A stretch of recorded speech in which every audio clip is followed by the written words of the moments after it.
What's up, Michael? Great having you on the show, man. You too. Appreciate you having me on. Looking forward to connecting. Yeah, well, there's a ton of stuff we can dig into. I think it's really fun, just some of the circles that you and I run in, some of our mutual connections. One of the cool things about meeting you when we first connected, and I think our first introduction was via the Selfless Givers, right? That's how we met. And I think we had some mutual friends, but one of the craziest stories is that you know someone from my hometown that I went to high school with, that I'm friends with from, back in my childhood days at the church we grew up at, and he's one of your best friends. Yeah, he was in my wedding. I was in his wedding. I mean, talk about a really small world, because we met in Chicago, and then you and I met when I was living in Southern California. So it's like worlds colliding. Well, that is just such a fun little small world phenomenon playing out in real life. And I'm excited to talk more because you've got such a fun life. I mean, the people that you know, the parties you go to. I mean, I think the other day you were telling me about that you were at a party and Snoop Dogg was there, and I think you were hanging, Aaron Rodgers was there. So I know you're getting invited to these who's who parties. How did you make the invite list for these? How do you get to go to all these cool parties?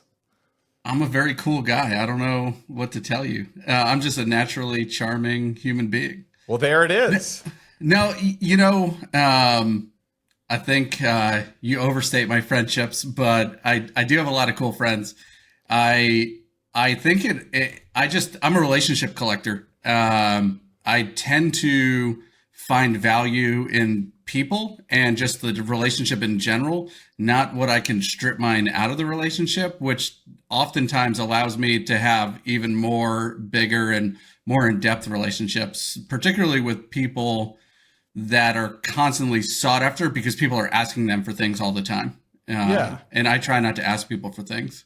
Well, that's the differentiator, because for you, you're always adding value, always asking, like, who do you need to know? Who can I help you, connect with? And your network is incredible. And by the way, like you, when people say, hey, Justin, what do you collect? I don't collect trinkets. I don't collect stuff. But what matters to me are relationships. And I do, this sounds funny, but I like to collect relationships. I like to get to know people. Like, that's fun for me. And you're a master at it. Well, I like the story behind people, particularly people that are accomplishing things, because they tend to have a really unique story or vantage point. BB, my wife, used to hate, I think she understands it now. She used to hate when I say I hate nice guys, because there's never anything good to say about them and there's never anything bad to say about them. They just kind of exist. And I think it really stems from the fact that growing up, I had a really colorful childhood. My dad had a lot of really colorful friends. My dad was a bit of a hooligan. I grew up training with him, and, people on our powerlifting team were in the Hells Angels, or there'd be mafia guys running around. And, I didn't spend every second of the day with them, but I was definitely exposed to a lot of those types of characters. And it caused me to really appreciate unique individuals. And so I love being around people like that. Not criminals, just interesting people. Yeah. You live the life of Sons of Anarchy, I feel like. Right? What's so funny too? I don't think I ever told you this. When I was managing bands, one of the bands that I managed, we placed 8 songs on the Sons of Anarchy. I think it was season 3. It was because it was a Celtic punk band called Flatfoot 56, and it was when they were fighting the Irish mob. We got 8 songs synced on there. Wow, that's incredible. And no, you did not tell me that. And I feel like every time we hang out, I learn these cool new things that I'm like, how did you not brag about all this cool stuff that you've done? And by the way, you don't only collect relationships, you collect really cool careers too, because we should get into these. The people that from bands to powerlifting to becoming an attorney to becoming, a COO of a major brand, like all the stuff that you've done, helping take a company public. I mean, I want to get into all of it because your career is incredible.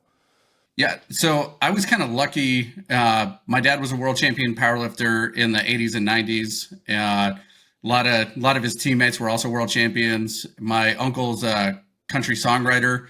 He was the bartender at the Bluebird Cafe in Nashville from 86 to like 2000. He wrote Alan Jackson's first #1 single here in the real world in 89. Wow. Then 25 years later, he had another 3 or 4 #1s. He wrote Highway Don't Care for Tim McGraw, which had Keith Urban and Taylor Swift on it, Redneck Crazy, Tyler Farr, Neon Lights, Blake Shelton. Anyways, so I got exposed to a lot of cool things as a kid. No kidding. So I was really lucky. I don't think everyone gets exposed to as many cool things as I did. So what did that lead to in terms of like expectations for what you'll do? I know powerlifting was a really important part of your life, still is an important part of your life. I know that, getting into the music scene was important for a period of time. So what did it look like? When did you decide to, kind of pursue those versus pursuing the entrepreneurial ventures? Yeah, well, with powerlifting, I was kind of born into it. And what I found was, as a 5'9" Jewish guy, there wasn't a lot of opportunity for upper level athletics. So if I wanted to compete, I needed to lift heavy things. But in reality, powerlifting's helped me more professionally than almost anything else. When I was in law school, I saw an article about a guy who was raising money like a walkathon using powerlifting. His phone number was there, so I figured he wanted strangers to call him, so I called him. He knew who my dad was. He had heard of me. We started training together. He turned out to be the president of the Chicago Bar Association. Wow. An alum of my law school. Yeah, and he helped open doors for me. And then I started working as general counsel and VP of development for D1 Training, a high-end sports performance company co-owned by Peyton Manning, Tim Tebow, all those guys. And part of the reason why I got the job was because I knew my way around the weight room, and I don't watch any pro sports really. So as a running joke, I'd meet all these pro athletes, but I would only talk training with them. I never talked anything about sports with them.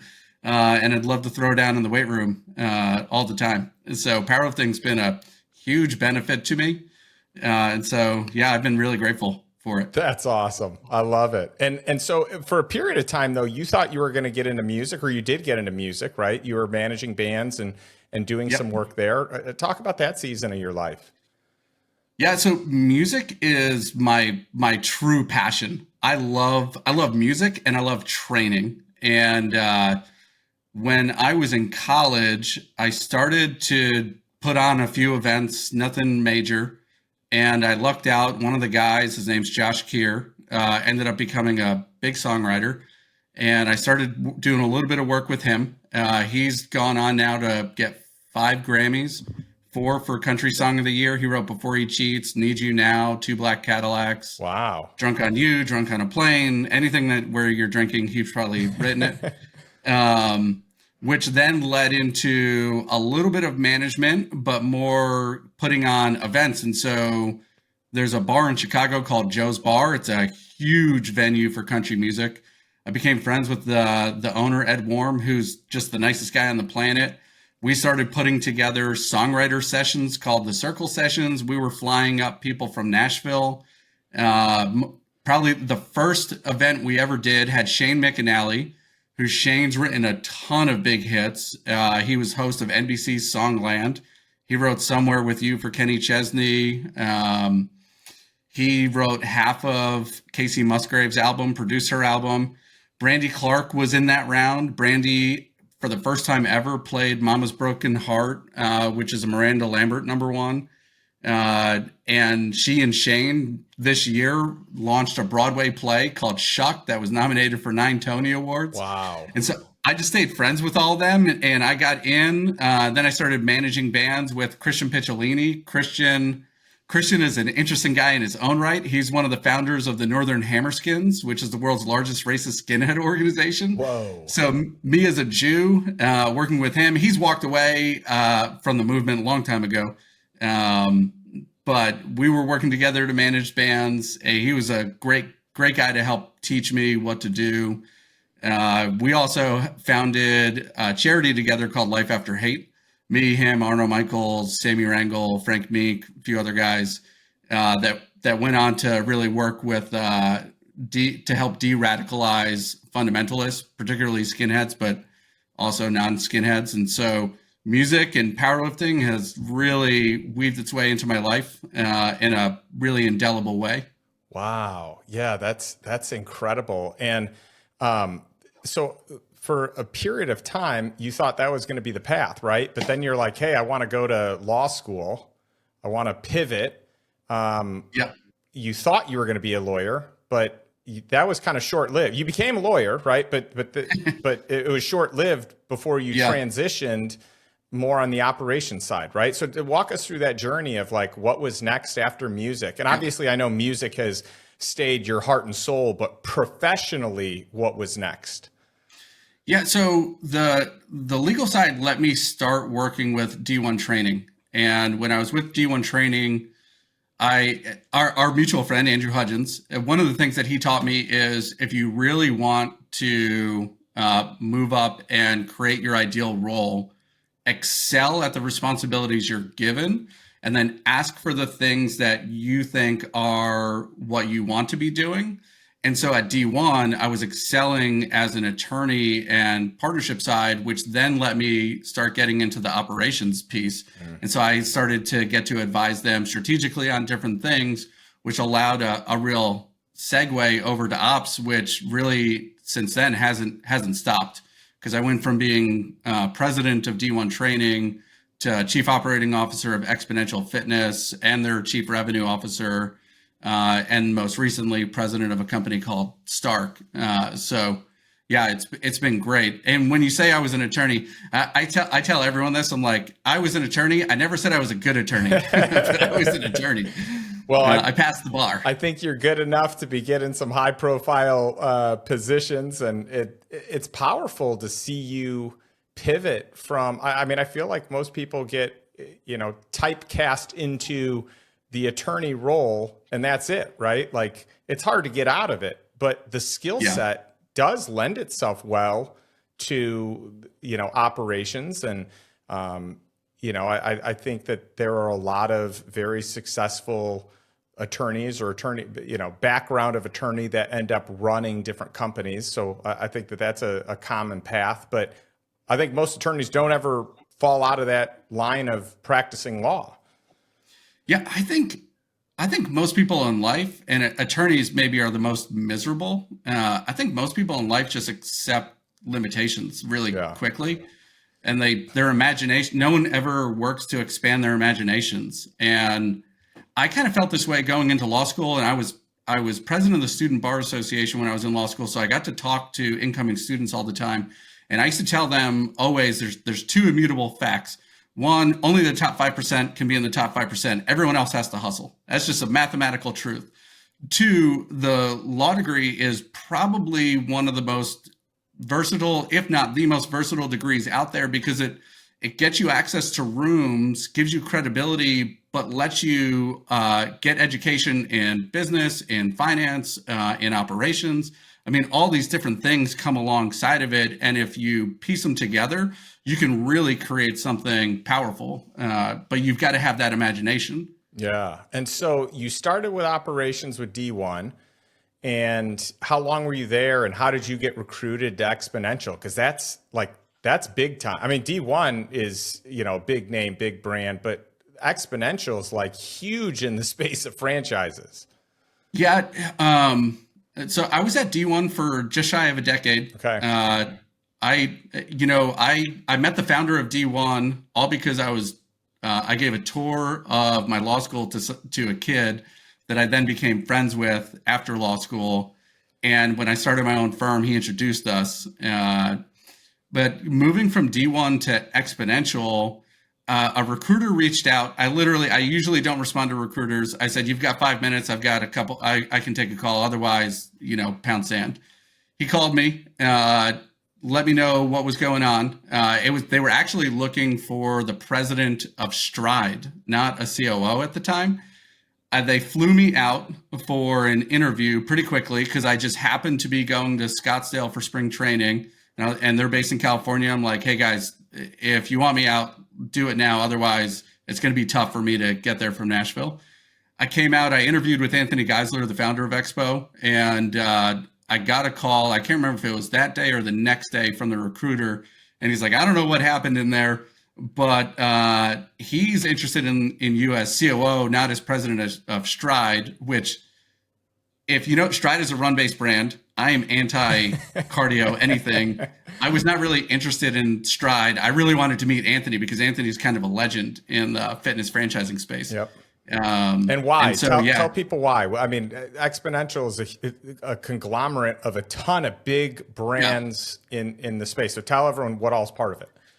So I'll go a step back from Xponential with Anthony. Anthony founded, or he took LA Boxing when it had only a couple of gyms, grew it, I want to say to 100 or 150 locations, sold it to UFC. That became UFC gyms. Anthony was then president of UFC gyms, was leading that. He exited entirely, was sitting around board, found Club Pilates at about 10 locations, bought Club Pilates, started to grow it. And then he had the idea for Xponential, which was a multi-brand consortium with a shared service backend.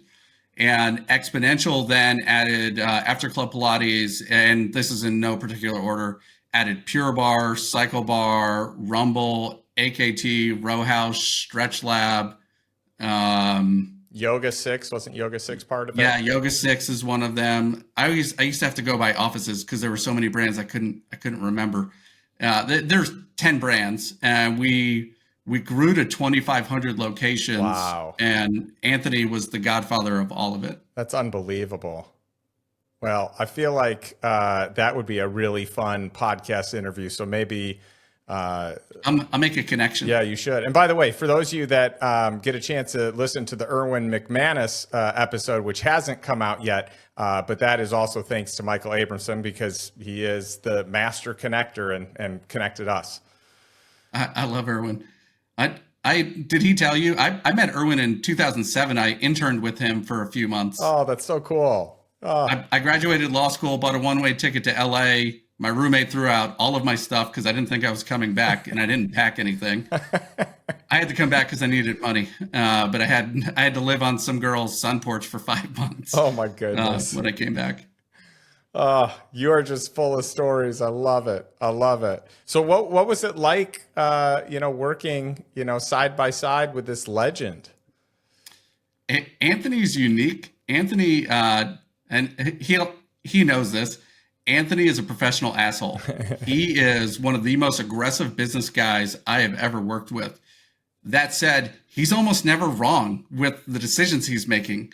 And he understands numbers, and he is able to distill the business down to very simple concepts, which then allows for really fast replication. And that's what he does. Xponential sells probably 1,000 franchise territories a year at this point across all their brands. It's amazing. That is a monster machine, if you will. And by the way, you got to go and ring the bell when they went public. So talk about that, because this is, part of the reason you were brought on is that you had the background to help them scale to a point where they could IPO. Yeah, a key thing when you look at the way Xponential got the brands, every brand was through acquisition. There was no indigenous starting. So we would take a concept typically at a young age and then grow it. But what it meant was there was not a lot of knowledge share across the brands, and there was a lot of disparity in all the systems the brands were using. And then we had real estate and construction. You start looking at all the places where the franchisor supports, but then you've got all these brands under one roof, but they're all using different processes.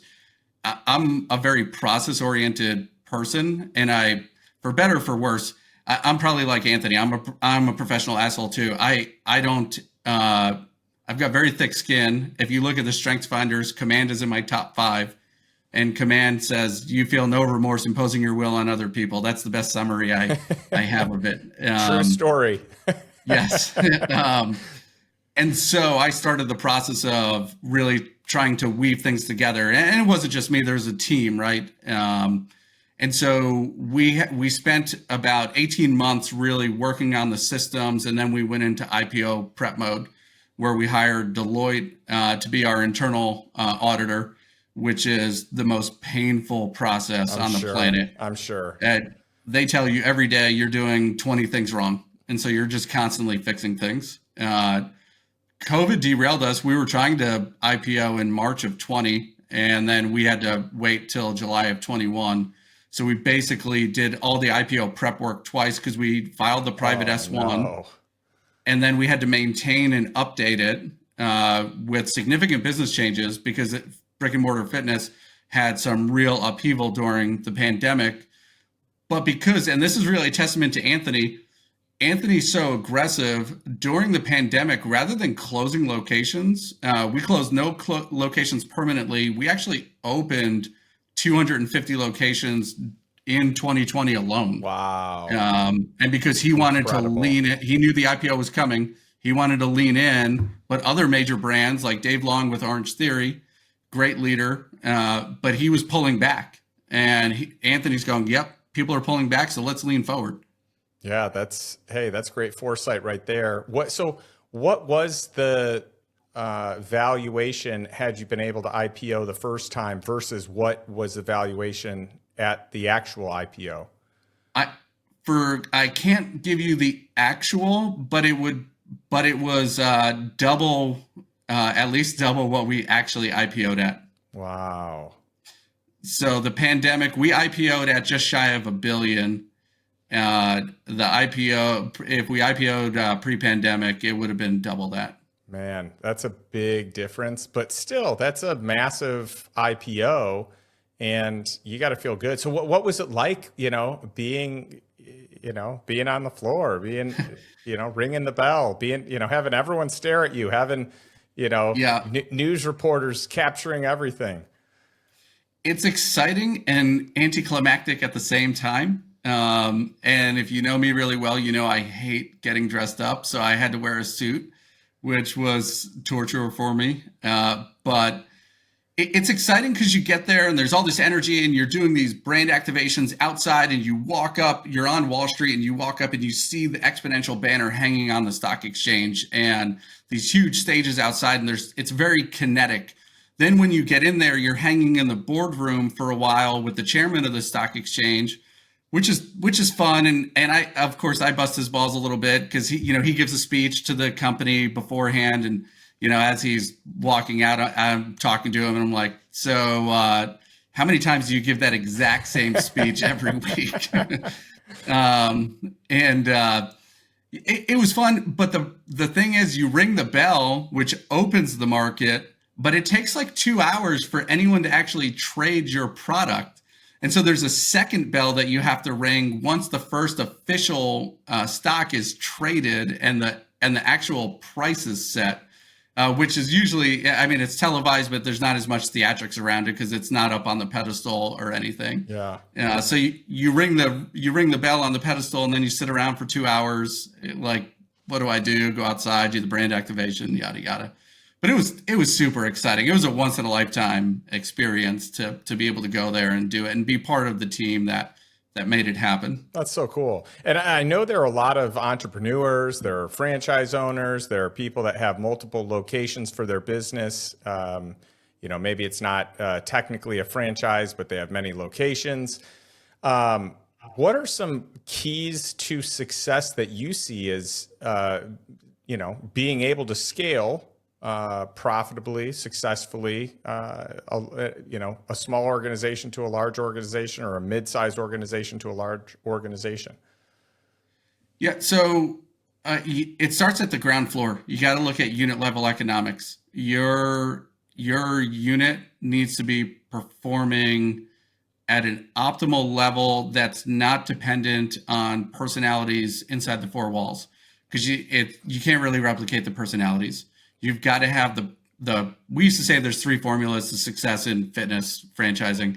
You've got to have sales, marketing, and programming.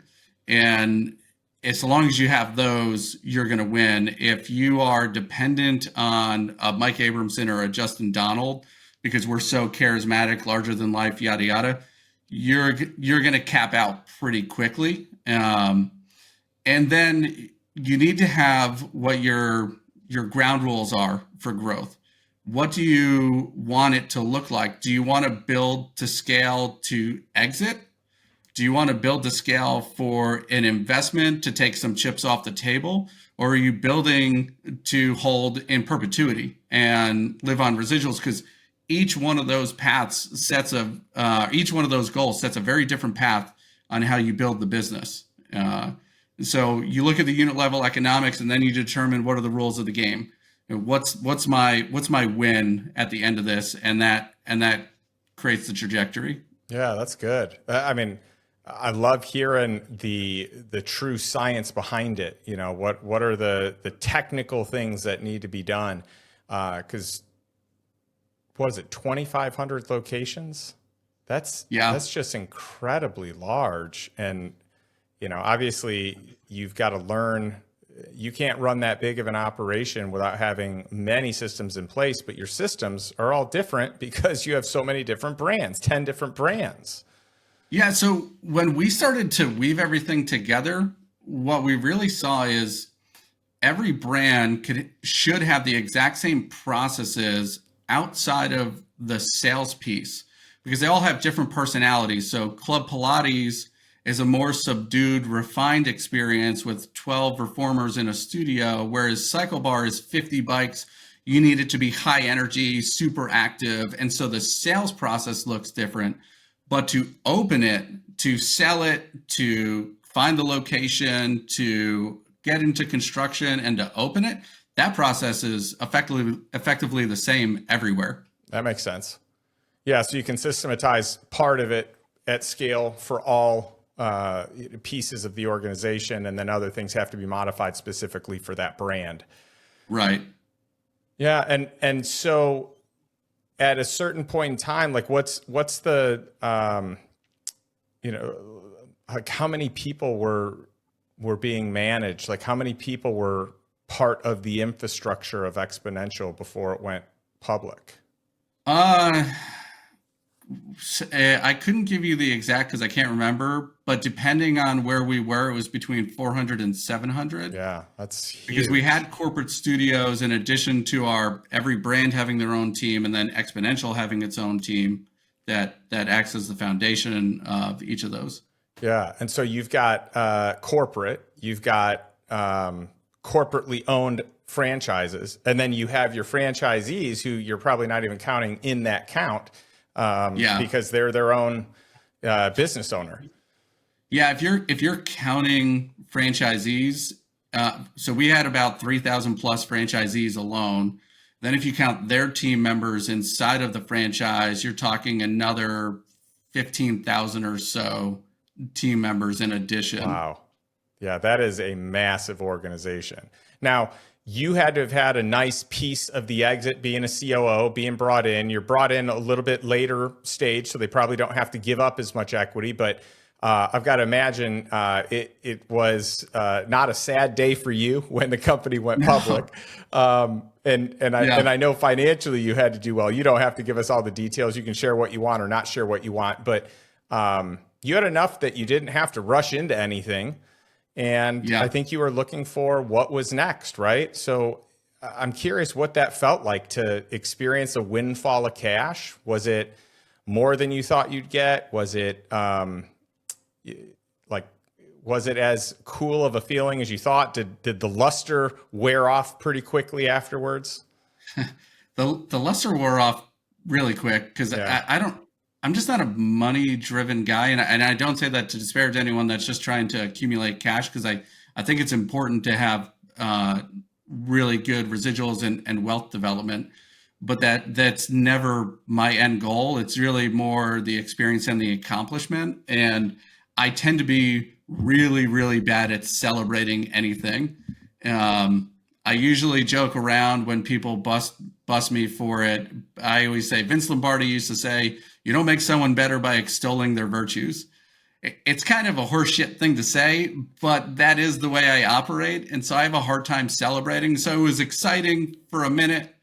And then we went through, and my wife and I started looking around, and we're like, okay, what do we want to start doing next? Where do we want to start leaning?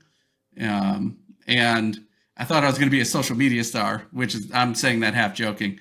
One of our mutual friends, Andrew East, and his wife have a big social media presence. And so I was talking to Andrew about helping them with their brand development, which was a fun process. So how did you land on what you're doing now? I mean, you could have done anything.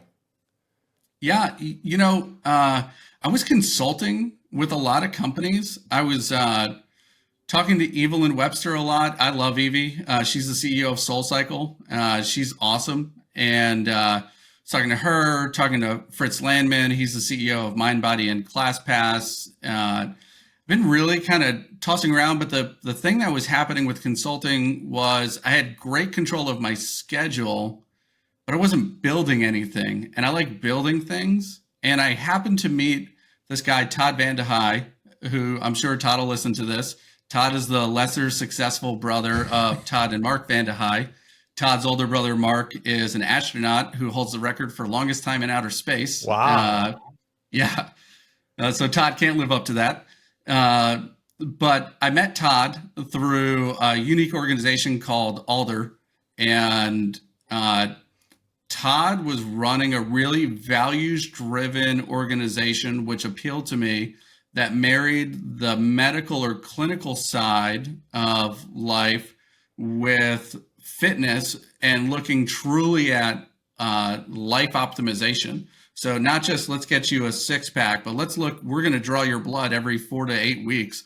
We're looking at your hormones, your inflammation markers. We're running the Boston lab, your micronutrient panel, your food sensitivities. We're doing DEXA scans every 6 weeks, which look at bone density and visceral fat, like all these things that are objective markers of health that you can't lie about. And what he was doing was engineering truly healthy, optimized individuals. And I thought that was fascinating. And he was just such a nice guy. I mean, so no offense to you, Anthony. I'm sure you're going to listen to this at some point. He was the antithesis of Anthony. Anthony was terrible to work with. He's great to pal around with. Todd is a nurturer. And so after going through this grinding experience with the IPO and then consulting, coming alongside someone like Todd, who was really looking at how do I develop my team members, was a really refreshing experience. We were sitting there at coffee one day, and he just randomly asked me, hey, have you ever thought about running Stark? And I'm like, Todd, what kind of asshole would I be if I told you, yes, I have thought about taking your company from you? I'm like, no, I've never thought of it. And he's like, well, are you interested? Because he's thinking Todd personally has taken it to as far as he probably can. And he needs someone with the eyes of scale to figure out how do we grow this larger than it currently is. And so that's how I got involved. Oh, that's awesome. Well, I love that. And, obviously earlier stage presents some really cool opportunities for what that role is. And, I know that you're not motivated by money, but there are aspects certainly of it that can create good quality of life and cool experiences. And I got to imagine that the package to get you was a pretty nice package. Yeah, yes, it was, we went back and forth a few times, but he was very willing and accepting of my requests. And it's nice to have someone whose seat you want to take. And so it gives you something good to work against. Yeah, that's awesome. And by the way, for you, when you're in a position where financially you don't need it, it makes deciding what you want to do and negotiating for what you would need to get to make it worth it kind of more fun, because Yeah. It becomes a game rather than Yeah. like a survival necessity. Yeah, it's not this I'm trying to lever up on you because I need to get as much out of it as possible. It's let's create a really positive experience for everyone. At the time, I was actually working on a physical therapy concept with Greg Perry, who's the old head of therapy for D1 training. We sold, I didn't mention this before, at D1, we sold our physical therapy business to Exos, which is a premier company.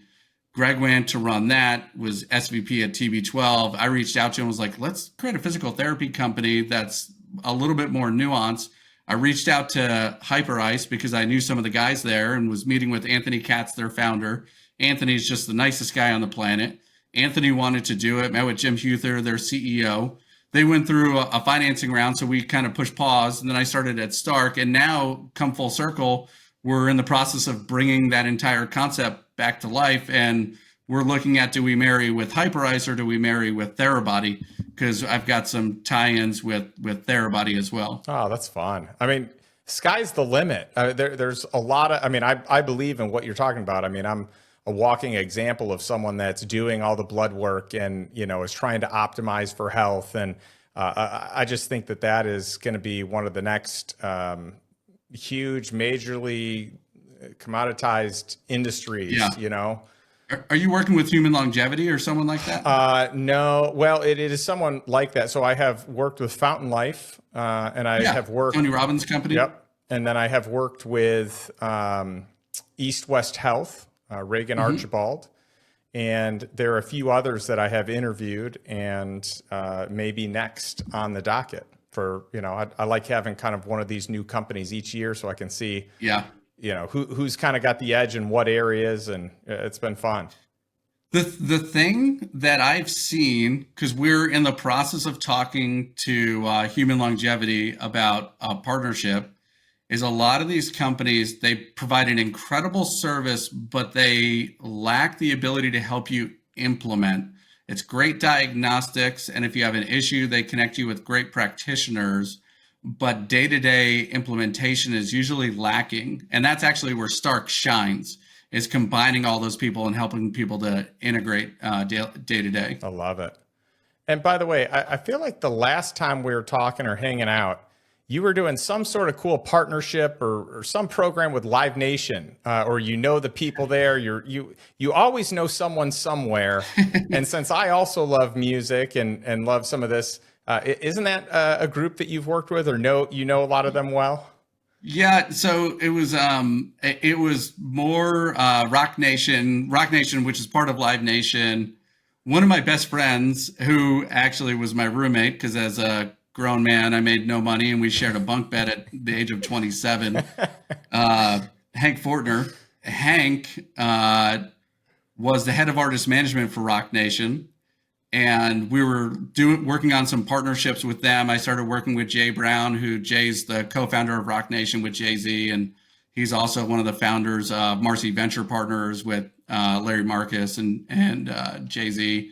And I did a little bit of consulting work for Jay Brown on one of the companies they invested in through Marcy Ventures. Jay's the nicest guy on the planet. And so that partnership actually with Jay and then with Hank continues. I actually have some coaches with the Jonas Brothers right now, getting them ready for their tour that they're about to launch.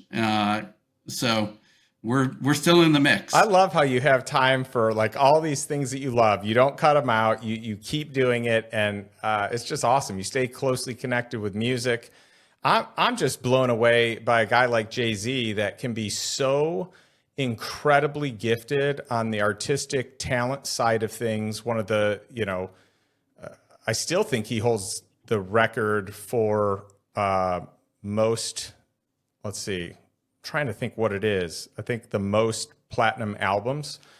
Yeah, that sounds right. And just so many, top hits. To be that good there, but to transition from an artist to an entrepreneur, to, like a true business mogul that has been able to scale Live Nation and other companies, different brands that he's partnered with. I mean, that story is just incredible. I listened to his book on Audible and I'm blown away.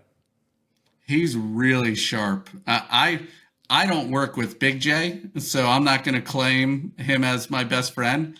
Hank, though, is real tight with him, and when he was at Rock Nation, was doing a ton of work directly with Jay.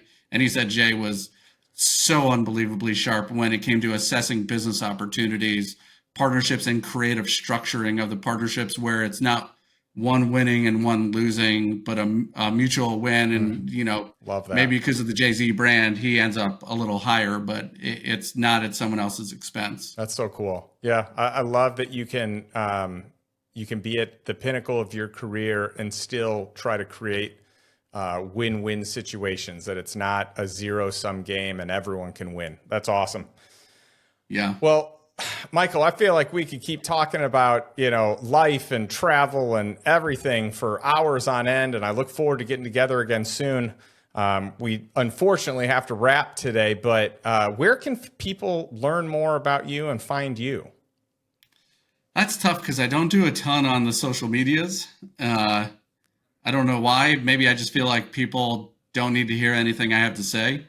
But I would say I'm trying to get a little bit more engaged on LinkedIn. So find me on LinkedIn. I talked to Justin earlier. I am going to put out something for free for anyone listening to the Lifestyle Investor on, 5 keys to how to franchise your brand or how to start a franchise concept, since I've now done this a number of times and I've learned a lot of lessons along the way. But yeah, do that. And then I'll put together a Calendly link. If people, I'm open to talking to anyone. Schedule a time and we'll jump on a Zoom. And if I can help you, great. And if not, hopefully we'll just make a good new relationship. Love it. Well, hey, thanks so much for your time. Your stories are incredible. Your wisdom, your expertise is next level. And we're lucky to have learned from you. So thank you for spending an hour with us here today. Thank you. And I think you overstate me way too much, but I appreciate it. It makes me feel good. Well, I gotta let people know how awesome my friends are. And man, you are a shining star, and it's good that people know it. Thank you. Yeah. Thank you. Well, I love ending every podcast episode with a question for my audience, which is this: what is one step that you can take today to move towards financial freedom, to move towards living a life that you desire, that's on your terms? So it's by design, not by default. Let us know what that is. We'd love to support you on your journey. What one thing here that you learned from Mike during our time can get you one step closer to where you want to be, to an ideal life, to financial freedom, to scaling your business or your franchise, and hit us up with it. We'll catch you next week.